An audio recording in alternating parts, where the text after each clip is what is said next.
പ്രാർത്ഥന ഒരു കലയാണ്, അത് പഠിച്ചെടുക്കണം. Prayer is an art, it has to be learned. പ്രാർത്ഥനയെന്ന് പറയുന്നതിന് ഒത്തിരി പഠിപ്പീര് ആവശ്യമുണ്ട്. പ്രാർത്ഥിക്കുക എന്ന് പറയുമ്പോൾ കർത്താവിൻ്റെ പരിശുദ്ധാത്മാവ് നമ്മളെ പ്രാർത്ഥിപ്പാൻ പഠിപ്പിക്കണം. അതുകൊണ്ടാണല്ലോ കർത്താവ് പോലും പ്രാർത്ഥിച്ചോട്ട് ഒത്തിരി അതിശയങ്ങളും കാര്യങ്ങളുമൊക്കെ നീക്കുവൊക്കെ വരുമ്പം ശിഷ്യന്മാർ ചോദിക്കുന്നു, വേറൊന്നും ചോദിച്ചില്ല, ഞങ്ങളെ പ്രാർത്ഥിപ്പാൻ പഠിപ്പിക്കണമെന്ന്. അപ്പോൾ അവർക്ക് മനസ്സിലായി, കൂടെ നടക്കുന്ന ശിഷ്യന്മാർക്ക് മനസ്സിലായി ക്രിസ്തുവിൻ്റെ പ്രാർത്ഥനയ്ക്ക് വ്യത്യാസമുണ്ട്. ക്രിസ്തുവിൻ്റെ പ്രാർത്ഥനയെക്കുറിച്ച് പറയുമ്പം നമ്മൾ മർക്കോസിൻ്റെ സുവിശേഷം 1:36 പറഞ്ഞു, അധികാലത്ത് യേശു ക്രിസ്തു എഴുന്നേറ്റ് വിജനമായ സ്ഥലത്ത് പോയിരുന്ന് പ്രാർത്ഥിക്കുമായിരുന്നു. അതാണ് ഈ ഓം കീച്ചോ ഒക്കെ നടത്തുന്ന പ്രാർത്ഥനാ കൂട്ടങ്ങളിൽ ചെറിയ ചെറിയ സെല്ലുകൾ മലയുടെ മുകളിൽ ഉണ്ടാക്കി വെച്ചിട്ടുണ്ട്. നേരത്തെ ഇല്ലായിരുന്നു. ആ പുള്ളിക്കാരൻ തന്നെ ഒരു മണിക്കൂറുകളോളം മലയുടെ മുകളിലിരുന്ന് പ്രാർത്ഥിക്കും. ഈ മലയുടെ മുകളിലൊക്കെ കയറുമ്പോൾ ഒരു വിജന സ്ഥലം, അവിടെ ആരും അധികം ഇല്ല. അപ്പോൾ നമുക്ക് പ്രാർത്ഥിക്കാനുള്ള ആത്മാവിനും ഇത് ദൈവമുള്ളവർക്ക്, അല്ലാത്തവർക്ക് ഇത് വെറും തരിശായിട്ട് തോന്നിക്കും. അപ്പോൾ നമ്മൾ ദൈവവുമായിട്ടുള്ള ബന്ധം. വേറെ ആൾ എന്നോട് പറയായിരുന്നു, ഒരു പ്ലെയിനിൽ പോകുമ്പം കർത്താവിനോട് സംസാരിച്ചിട്ട് അവർ പറയും, കർത്താവ് ഞാൻ ഇച്ചിരി കൂടെ നിന്നോട് അടുത്താണല്ലോ എന്ന്. wherever they are, they attribute the nearness to the living God. അത് ഇതിന് വലിയ പഠിത്തമൊന്നുമല്ല, ആ ദൈവബന്ധമാണ്, സ്നേഹബന്ധം. അത് നമ്മൾ വാക്കുകളുണ്ടെന്നും പറഞ്ഞ് തീർക്കാൻ ഒക്കില്ല. ഓരോ വ്യക്തിക്കും ഓരോ തരത്തിലാണ്. അപ്പം നമ്മളോട് ദൈവം പറയുന്നത് every discipline for a Christian should come from word. എല്ലാ ഡിസിപ്ലിനും, അതായത് നമ്മളെ ഒരു നിയന്ത്രണ സ്വഭാവം നമുക്ക് വരണം. ചുമ്മാ തോന്നിയ പോലെയല്ല പ്രാർത്ഥിക്കാൻ പറ്റും. ചിലർക്ക് ആട് കയറി അങ്ങ് പ്രാർത്ഥനയോട് പ്രാർത്ഥിക്കാം. എന്നതാ പ്രാർത്ഥിച്ചതെന്ന് അവർക്ക് തന്നെ അറിയത്തില്ല. എപ്പോഴും ചിലരെയൊക്കെ എൻ്റെ മനസ്സിലിങ്ങനെ ഓർമ്മ വരും. അവർക്കിങ്ങനെ ടേപ്പ് റെക്കോർഡ് ചെയ്തുപോലെ പ്രാർത്ഥന എഴുതി വെച്ചിട്ടുണ്ട്. അവർക്ക് എനിക്കറിയാം എന്നാ പ്രാർത്ഥിക്കുക. അപ്പോൾ ഞാൻ പ്രാർത്ഥന ചെല്ലുമ്പോൾ ഞാൻ മറ്റുള്ളവരോട് അവരെ കൊണ്ട് പ്രാർത്ഥിപ്പിക്കരുത്, ദയവ് ചെയ്ത് എൻ്റെ പ്രസംഗം കഴിയുമ്പോൾ നിങ്ങൾ വേറെ ആരെ കൊണ്ടേലും പ്രാർത്ഥിപ്പിക്കുക എന്ന് പറയും. കാരണം എനിക്കറിയാം അവർ ഇത് കഴിയുമ്പോൾ ഒരു നെഗറ്റീവ് പ്രാർത്ഥന അങ്ങോട്ട് പ്രാർത്ഥിക്കുമ്പോൾ ഒത്തിരിയും അയ്യോ അങ്ങേയറ്റത്തെ വിനയമാണെന്ന് കാണിക്കാൻ. ചുമ്മാ അത് മണ്ടത്തരം, മനുഷ്യനെ വിഡ്ഢികളാക്കുന്നത്. അപ്പോൾ ഞാൻ പറയുന്നത്, we have lost the passion and the vigour of prayer. ഇത് തിയോളജിക്കൽ വീക്ക്നെസ്, ഒരു മെത്തോഡിക്കൽ വീക്ക്നെസ്, ഒരു ഫിനാൻഷ്യൽ വീക്ക്നെസ് ഒന്നും അല്ല ഇപ്പോഴത്തെ problem. Prayer weakness is the greatest. പ്രാർത്ഥനക്കുറവാണ് നമ്മുടെ ഏറ്റവും വലിയ പ്രശ്നം. ഇപ്പം പ്രാർത്ഥനക്കുറവ്. അല്ലാതെ പഠിത്തമുള്ളവർ ഡോക്ടറേറ്റ് എടുത്ത്, ഇപ്പോൾ തിയോളജി തന്നെ അങ്ങേറ്റം ഡോക്ടറേറ്റ് എടുത്ത് 2, 3 ഡോക്ടറേറ്റ് എടുത്തവരുണ്ട് ഇല്ലേ? അങ്ങേറ്റത്തെ ഏത് പഠിക്കാനും അങ്ങേറ്റത്തെ എടുത്തിട്ട് പഠിത്തമാണ്. അതുപോലെ തന്നെ എല്ലാം കാര്യങ്ങൾക്ക് ചെയ്യാൻ ഉപദേശം വേണം. ഇതിനെ ChatGPT ചോദിച്ചാൽ മതിയില്ല, എല്ലാം നമുക്ക് വേണം എഴുതി തരും പറഞ്ഞ്. അവർ ദൈവമായിട്ടും കാണിക്കും എന്നാ വേണ്ടിയത്. അവിടെയൊന്നും ദൈവം അനങ്ങൂല. പ്രാർത്ഥനയുടെ വീക്ക്നെസ്സാണ് നമ്മുടെ ദേശത്തിൻ്റെ നാശം. നമ്മുടെ പ്രാർത്ഥനയുടെ വീക്ക്നെസ്സാണ് നമ്മുടെ സഭയുടെ, നമ്മുടെ ഭവനത്തിൻ്റെ ബലഹീനത. വിള്ളൽ കിടക്കുകയാണ്, വിള്ളൽ എവിടെ കൂടെ വേണേലും. ഇപ്പം നമ്മൾ ഓർക്കണം, വീട് എത്ര ശക്തമായിട്ട് പണിതാലും ചുറ്റുപാടും തുറന്ന് കിടക്കുകയാണെങ്കിൽ ഇഷ്ടം പോലെ കള്ളം കയറി വരും. ഞങ്ങൾക്കൊരു സ്ഥലമുണ്ട് നന്നൂർ എന്ന് പറഞ്ഞ്, അവിടെ ഞാൻ ചോദിച്ച് വാങ്ങിച്ച വെള്ളം വേണമെന്നും പറഞ്ഞ് ചോദിച്ച് വാങ്ങിച്ച സ്ഥലം. എനിക്ക് വെള്ളത്തിൻ്റെ അടുക്ക് ഇഷ്ടമാണ്. എൻ്റെ പിന്നെ വെള്ളപ്പൊക്കം വരുമ്പോൾ ഉള്ള വെള്ളം കയറിയതോടെ ആ ആഗ്രഹം മാറി. പക്ഷേ അവിടെ ഒരു കാര്യം ചെയ്യാനൊക്കത്തില്ല, വേലിയില്ല, അതിരുകളില്ലാത്ത ഭവനം. എല്ലാവരും അവിടെ ഉണ്ടാകുന്ന മീൻ എല്ലാവരും പിടിച്ചുകൊണ്ട് പോകും, കാരണം കാറ്റിൽ നിന്ന് വരുന്നതാണ് സ്ഥലത്ത്. അവിടെ ഒന്ന് ചോദിക്കുക പോലും ഇല്ല നമുക്ക് വേണം. എല്ലാവരുടെയും അവകാശം. മതിലുകളില്ലാത്ത പ്രാർത്ഥന, ഒരു ഉദ്ദേശമില്ലാത്ത പ്രാർത്ഥന. എന്തിനാ പ്രാർത്ഥനയ്ക്ക് ഇപ്പോൾ നമ്മൾ പ്രാർത്ഥിക്കും, എന്തിനാ ഈ വീട്ടിൽ എന്താ ആവശ്യമുള്ളോ? ഒരു ഉദ്ദേശമില്ല, ചുമ്മാ അത് ചർച്ച ഓരോ ആഴ്ച വെച്ചിരിക്കുന്നതുകൊണ്ട് പ്രാർത്ഥിക്കും. അതാണോ പ്രാർത്ഥന? അല്ല. There should be A purpose. ഇല്ലേ? ഒരു തീഷ്ണത വേണ്ടേ, ഒരു പാഷൻ വേണ്ടേ. ഞാൻ ചില ഭവനത്തിൽ ഞാൻ കാണുന്നുണ്ട്, ചിലരെന്നെ പ്രത്യേകം പറയും, ആൻറ്റി വരണേ, ആൻറ്റി ഈ ഒരു വിഷയം എടുത്തേക്കണമെന്ന്. ഞാൻ ഉറക്കപ്പോലും പറയൂല. ചിലപ്പോൾ ആ വിഷയം എടുത്ത് ഞാൻ പ്രാർത്ഥിക്കാൻ എന്നെ വിളിച്ച് ഞാൻ അതിന് പറ്റിയ വചനം എനിക്ക് ദൈവം തരും, ഞാൻ ചെന്ന് പറയും. അപ്പോൾ no focused intercession. Prayer is not a recital or recitation of wish list, a living dynamic agonising relationship. പ്രാർത്ഥനയെന്ന് പറയുന്നത് നമ്മുടെ ഇഷ്ടമുള്ള ലിസ്റ്റുകളെല്ലാം കൂടി എഴുതിയിട്ട് അങ്ങോട്ട് കൊടുക്കുന്ന അല്ലെന്ന്. പിന്നെയോ ദൈവത്തിൻ്റെ അടുക്കൽ ചെന്നിട്ട് ആഗണൈസിങ്, അതായത് നമ്മളെ ഞുറുക്കി ദൈവസന്നിധിയിൽ നമ്മുടെ ജഡ ഉരിച്ചു കളഞ്ഞ് ദൈവശബ്ദം കേൾക്കുന്നിടം വരെ അപ്പച്ചനുമായിട്ട് ഇരുന്ന് വാങ്ങിച്ചതാണ് പ്രാർത്ഥന എന്ന് ഉദ്ദേശിക്കുന്നത്. It requires persistence. ഈ പെർസിസ്റ്റൻറ്റ് ക്യാരക്ടർ എന്ന് പറഞ്ഞാൽ ഒരു കാര്യം എടുത്താൽ വിടത്തില്ല, അത് പിടിച്ചെടുക്കും, എടുക്കും. അങ്ങനെ ഒരു വ്യക്തിയാണ് യാക്കോബ്. യാക്കോബിൻ്റെ ജീവിതത്തിലെ പെർസിസ്റ്റൻസാണ് ഏറ്റവും വലിയ കഥ. പ്രധാനം 32-ാം അധ്യായത്തിലാണ് പറയുന്നത്. യാക്കോബിനെ കുറിച്ച് പറയുമ്പോൾ യാക്കോബിൻ്റെ പേര് തന്നെ ഉപ്പായി, ഉസാർപ്പർ, അങ്ങനെയൊക്കെ എഴുതി വെച്ചിരിക്കുന്നത്. പക്ഷേ യാക്കോബിനൊരു പ്രത്യേക സ്വഭാവം ഉണ്ടായിരുന്നു. എങ്ങനെ പോയാലും എനിക്ക് ദൈവത്തിൻ്റെ അനുഗ്രഹമാണ്. ജ്യേഷ്ഠൻ പുറത്തുനിന്ന് വരുമ്പം യാക്കോബ് പായസം ഉണ്ടാക്കിക്കൊണ്ടിരിക്കുക. അപ്പം ജ്യേഷ്ഠൻ പറഞ്ഞു, എനിക്ക് ഇച്ചിരി പായസം വേണം, ഞാൻ പുറത്തുനിന്ന് വന്നു, എനിക്ക് ഒത്തിരി ക്ഷീണമാണ്. അപ്പം അനുജൻ പറഞ്ഞു, ശരി പായസമൊക്കെ തരാം, നിൻ്റെ ജ്യേഷ്ഠാവകാശം എനിക്ക് വേണം. എന്തൊരു തീഷ്ണതയെ കൊച്ചിലെ തൊട്ടേ. അപ്പോൾ ഈ മൂത്തവൻ പറയാം, അവന് ജ്യേഷ്ഠാവകാശത്തിന് വിലയില്ലായിരുന്നു. വിലയില്ല, നിനക്കുള്ളതിന് നീ വില കൊടുത്തില്ല, ആര് വില കൊടുക്കും? ഞാൻ അങ്ങനെ പല സ്ഥലത്തും കാണുന്നു. ഇപ്പോഴത്തെ ഒരു തലമുറയിൽ പുറത്തൊക്കെ പോയി കഴിഞ്ഞാൽ ഇവിടെ ഉള്ളതിനൊന്നും വിലയില്ല. ഇവിടെ ഉള്ളതിന് വിലയില്ലാതെ പോയി എന്നാൽ ആർക്കെങ്കിലും കൊടുക്കുക, അതും ചെയ്യൂല, നഷ്ടപ്പെടുത്തി കളയുക. ദൈവത്തോട് ഉത്തരം പറയേണ്ടി വരും. ഞാൻ പറയാം, ദൈവത്തോട് ഉത്തരം പറയേണ്ടി വരും. ശരിയല്ലത്, ശരിയല്ല. പിശാചിൻ്റെ അടിമത്വത്തിന് കടന്നു വന്നിട്ട് നമുക്കുള്ളത് നഷ്ടപ്പെട്ടു പോകരുത്. നമുക്കുള്ളത് ആർക്കെങ്കിലും പ്രയോജനമാക്കാൻ നമ്മുടെ ജീവിതം കൊണ്ട് ഉപയോഗമാക്കണം. അതിനൊന്നും എക്സ്ക്യൂസ് ഇല്ല.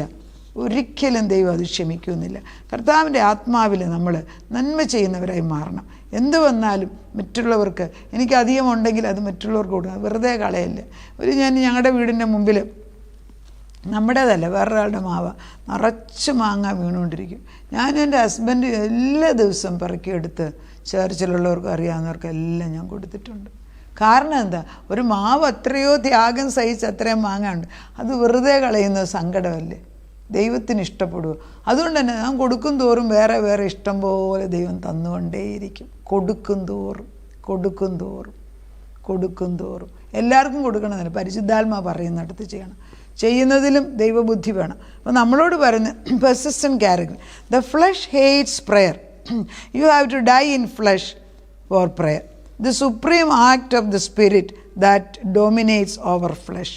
അതായത് നമ്മൾ മനസ്സിലാക്കേണ്ടത്, പ്രാർത്ഥിക്കുക എന്ന് പറയുന്നത് എൻ്റെ ജഡം ഒരിക്കലും ഇഷ്ടപ്പെടുന്നില്ല. ജഡം എന്ത് ചെയ്ത് ഇത് സമ്മതിക്കൂല. പക്ഷേ ഈ ജഡത്തെ മുറുക്കി കെട്ടി അറസ്റ്റ് ചെയ്ത് നിർത്തണം, എന്നിട്ട് പ്രാർത്ഥിക്കാൻ അവിടെ ഇരിക്കുക. ഇപ്പം ഞാൻ ഈ എത്രയോ റെക്കോർഡിങ് ഒന്നിച്ചെടുക്കുന്ന അറിയാമോ? ഒരു ദിവസം ചിലപ്പോൾ ഒരു ദിവസം മുഴുവൻ എടുക്കും റെക്കോർഡിങ്. ബട്ട് അന്ന് ദിവസത്തിന് മുമ്പ് 4-5 ദിവസത്തേക്ക് പിന്നെ ഒന്നും വേറെ ചെയ്യത്തില്ല. Because I M reading. അത് കഴിഞ്ഞിട്ട് നമുക്കറിയാം എൻ്റെ കൂടെ വലതുഭാഗത്ത് യേശു ഇരിപ്പുണ്ട്. ഉറപ്പുള്ളപ്പോഴാണ് ദൈവാത്മാവ് പറയുന്നത്, മതി നീ പറഞ്ഞോളാൻ പറയും. അത് പറയുമ്പോൾ പിന്നെ പരിശുദ്ധാത്മാവ് നമ്മളോട് പറയുന്നത്, ഇത് ചെന്ന് കൊണ്ടിട്ട് പ്രവർത്തിച്ചല്ലാതെ തിരിച്ചു വരത്തില്ല. കാരണം പരിശുദ്ധാത്മാവ് പറയുന്ന വാക്യം വേദപുസ്തക അടിസ്ഥാനത്തിൽ മാത്രമേ ഞാൻ പറയുന്നുള്ളൂ. അപ്പം 32-ാം അധ്യായത്തിനടുത്തേക്ക് പിന്നെ യാക്കോബിനോട് ദൈവം പറയുകയാണ്, നീ തിരിച്ചു പോകും നിൻ്റെ ദേശത്തേക്കും. ഈ യാക്കോബിൻ്റെ സ്വഭാവം പറഞ്ഞ് യാക്കോബ് അനുഗ്രഹം വാങ്ങിച്ചിട്ട് ഓട്ടം ഓടി മൂത്ത സഹോദരൻ പറയുന്നു, മൂത്തതെന്ന് പറഞ്ഞാൽ അല്പം നിമിഷത്തിൻ്റെ വ്യത്യാസമുള്ളെന്ന് ഓർക്കണം. ഈ പറയുന്ന മൂത്ത യേശാവ് പറഞ്ഞു, ഞാൻ നിന്നെ കൊല്ലുമെന്ന് പറഞ്ഞപ്പം പേടിച്ചോടി അമ്മായിപ്പൻ്റെ കൂടെ പോയി താമസിക്കുകയാണ്, ലാബാൻ്റെ കൂടെ. അവിടെ 20 വർഷം താമസിച്ചു. 2 ഭാര്യമാർ, പിന്നെ 2 വെപ്പാട്ടിമാർ, പിന്നെ സമ്പത്ത് സ്വത്തുക്കൾ ഇഷ്ടം പോലെ ആയിക്കഴിഞ്ഞു. ഒന്നുമില്ലാതെ വന്നവനിപ്പോൾ സമ്പത്തിൻ്റെ ഒത്തിരി മക്കളും സമ്പത്തും എല്ലാം നിറഞ്ഞു. അപ്പം ദൈവം പറഞ്ഞു, നീ തിരിച്ചു പോ. എവിടെ? സഹോദരൻ കൊല്ലുമെന്ന് പറഞ്ഞിടത്തോട്ട് തിരിച്ചു പോകാം. ദൈവം പറഞ്ഞാൽ പോകാതിരിക്കാൻ ഒക്കുമോ? ദൈവം തിരിച്ചു പോകാൻ പറഞ്ഞു. അവൻ പോവുകയാണ്. പോകുന്ന സമയത്തുള്ള ഭാഗമാണ്, ഒരു കടവുണ്ടായിരുന്നു. യാബോക്ക് എന്ന കടവിൻ്റെ വക്കത്ത് വന്നപ്പോൾ യാക്കോബ് എന്തെടുത്ത് എല്ലാ സാധനങ്ങളും മറ്റ് വേണ്ടതെല്ലാം അക്കരയ്ക്കോട്ട് വിടുക. അത് കഴിഞ്ഞ് എനിക്ക് ഇഷ്ടമില്ലാത്ത ഭാര്യയും മക്കളെയും പിന്നെ കടത്തി വിട്ടു, പിന്നെ ഇഷ്ടമുള്ള. അപ്പോൾ ഇതിനിടയ്ക്ക് ഒരു കാര്യം നടക്കുന്നുണ്ട്. സഹോദരൻ യാക്കോബ് വരുന്നെന്ന് അറിഞ്ഞിട്ട് 400 പേരുമായിട്ട് കടന്നു വരുന്നെന്ന്. അപ്പോൾ യാക്കോബിൻ്റെ ഉള്ള ധൈര്യം കൂടെ പോയി. യാക്കോബ് പറയുകയാണ്, അയ്യോ എന്നെ കൊല്ലാൻ വരുന്നുണ്ട് അതുകൊണ്ട് തന്നെ അദ്ദേഹത്തിനെ പ്രീതിപ്പെടുത്താൻ വേണ്ടി ആദ്യമേ ഒട്ടകത്തിന്മേൽ പ്രസൻറ്റ് കൊടുക്കുന്നു.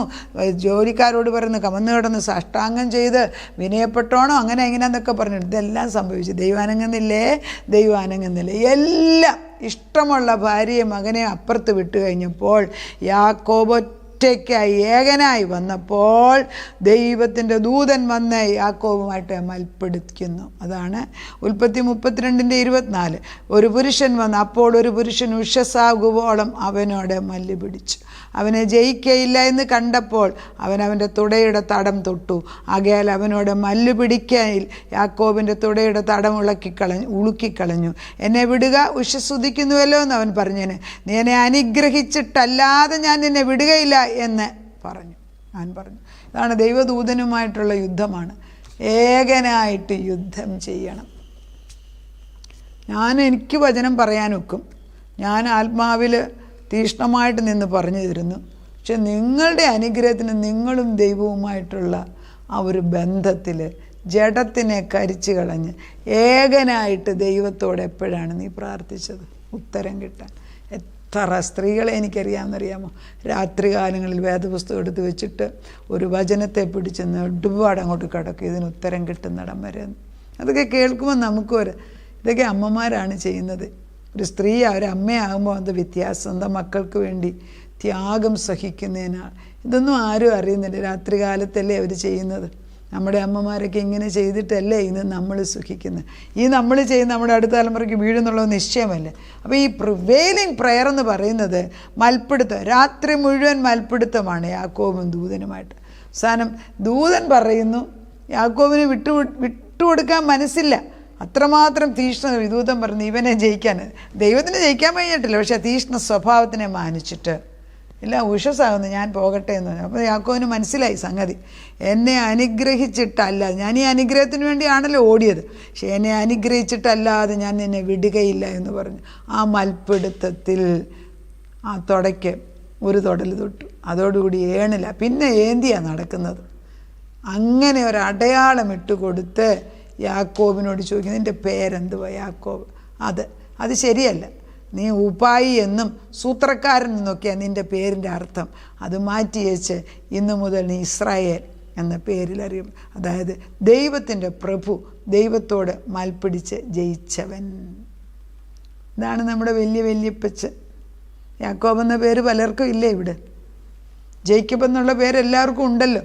ജേക്കബിൻ്റെ പല പേരുകൾ പല രൂപത്തിൽ കേൾക്കുന്നില്ലേ?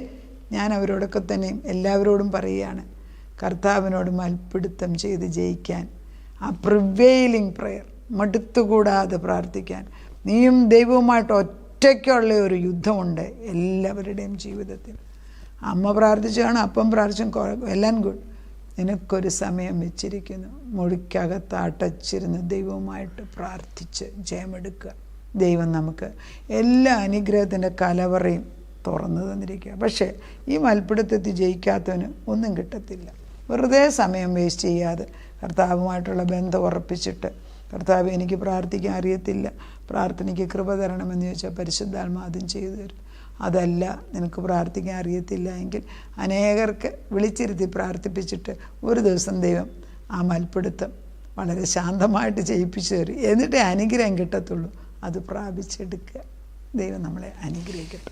പ്രാർത്ഥനയുടെ ശക്തി കുറഞ്ഞു പോയൊരു കാലം, രാത്രി മുഴുവനും പ്രാർത്ഥിക്കുന്ന കാലങ്ങൾ, ഉത്തരം കിട്ടുന്നിടം വരെ പ്രാർത്ഥിക്കുന്ന കാലങ്ങൾ, 3 ദിവസം ഉപവാസത്തിനിരുന്നാൽ ഉപവസിച്ച് പ്രാർത്ഥിച്ചെഴുന്നേൽക്കുമ്പം അമിത ബലത്തോടെ എഴുന്നേൽക്കുന്ന ഒരു കാലങ്ങൾ കഴിഞ്ഞു പോയോ? അതോ ഇനിയും തീ കത്തിക്കുമോ? തീ കത്തിക്ക് കർത്താവെ, തീ കത്തിക്കണമെന്ന് പ്രാർത്ഥിക്കും. അമേരിക്കയിലൊക്കെ ഒത്തിരി റിവൈവൽസ് നടക്കുന്നു, ഇംഗ്ലണ്ടിൽ നടക്കുന്നു, നെതർലൻഡ്സ് നടക്കുന്നു, ഇറാനിൽ നടക്കുന്നു, പാകിസ്ഥാനിൽ നടക്കുന്നു, ചൈനയിൽ നടക്കുന്നു. നമ്മുടെ ദേശം തണുത്തിരിക്കുകയാണ്, പ്രത്യേകിച്ച് കേരളം തണുത്ത ദേശമായി. ഇനി മഴയും കൂടെ വരുമ്പോൾ ആർക്കും പിന്നെ ഒന്നും ചെയ്യാനൊക്കത്തില്ല. നാഥൻ എൻ്റെ ആത്മാവിനെ, ഓരോരുത്തരുടെ ആത്മാവിനെ ഉണർത്തണമേ, തട്ടി ഉണർത്തണമേ എന്ന് പ്രാർത്ഥിക്കുന്നു. 2-3 പേർ ഒന്നിച്ചിരുന്ന് ഒരു രാത്രി പ്രാർത്ഥന നടത്താൻ, കുറച്ച് പേർ ഒന്നിച്ചിരുന്ന് സഭയിൽ ഒന്നിച്ച് പ്രാർത്ഥിപ്പാൻ, ദൈവത്തിൻ്റെ പരിശുദ്ധാത്മാവ് മുൻപോട്ട് നടത്തേണ്ട. ഓരോ വർഷവും ഈ വർഷം എന്താണ് ചെയ്യേണ്ടതെന്ന് ദൈവത്തിൽ നിന്ന് ആലോചന ചോദിക്കുന്ന എത്ര സഭകളുണ്ട് കർത്താവേ. അങ്ങനെയുള്ള സ്ട്രാറ്റജീസ് എല്ലാം പോയോ? അടുത്ത വർഷം, അടുത്ത 5 വർഷം ഞങ്ങൾ എന്താണ് കുടുംബത്തിന്, അങ്ങനെയൊക്കെ പ്ലാനുകൾ പറയും. പക്ഷെ എത്ര പേര് പ്രാർത്ഥിച്ച് നേടുന്നുണ്ട്? എന്നാൽ ചില കുടുംബങ്ങളുണ്ട് കർത്താവേ, പ്രാർത്ഥിച്ച് ജാഗരിച്ച് വാങ്ങിക്കാനുള്ള കൃപ തരണം. ആ പ്രിവെയിലിംഗ് പ്രെയർ, മറന്നുപോയ ആർട്ട് തിരിച്ചു വരട്ടെ. അതിന് പരിശീലനം വേണം, അത് ചെയ്ത് പരിചയമുള്ളവർ വേണം. ആത്മാർത്ഥമായിട്ട് പ്രാർത്ഥിക്കാൻ കൃപയുള്ളവരുണ്ടാകട്ടെ. ദേശത്ത് മുക്കിനും മൂലയ്ക്കും അങ്ങനെയുള്ളവരെ ഉണർത്തിയെടുക്കണം. പ്രായമായ എത്രയോ പേരൊന്നും ചെയ്യാനില്ല എന്ന് പറഞ്ഞ് സമയം കളയാതെ വേദപുസ്തകം എടുത്തു വായിച്ചിട്ട് ദൈവത്തിൻ്റെ വചനം പല പ്രാവശ്യം വായിച്ച് അത് സ്ഥിരപ്പെടുത്തട്ടെ അപ്പച്ച. അങ്ങനെ പ്രാർത്ഥനയിൽ ഉറ്റിരുന്ന് പ്രാർത്ഥിപ്പാണ് കൃപയിട്ട് തന്നാട്ട്. അടുത്ത തലമുറകൾക്ക് വേണ്ടി പ്രാർത്ഥിപ്പാനുള്ള കൃപയുണ്ടാകട്ടെ. പ്രാർത്ഥനയ്ക്ക് തീ കത്തിച്ചതിന് നന്ദി. അങ്ങനെ ഇവിടുന്ന് ചെയ്യുന്നത് ഒരിക്കലും കെട്ടുപോകരുത്. പ്രാർത്ഥനയ്ക്ക് ഉത്തരം തന്ന ദൈവത്തിന് നന്ദി. യേശുക്രിസ്തുവിൻ്റെ പൊന്നുനാമത്തിൽ തന്നെ ആമേൻ.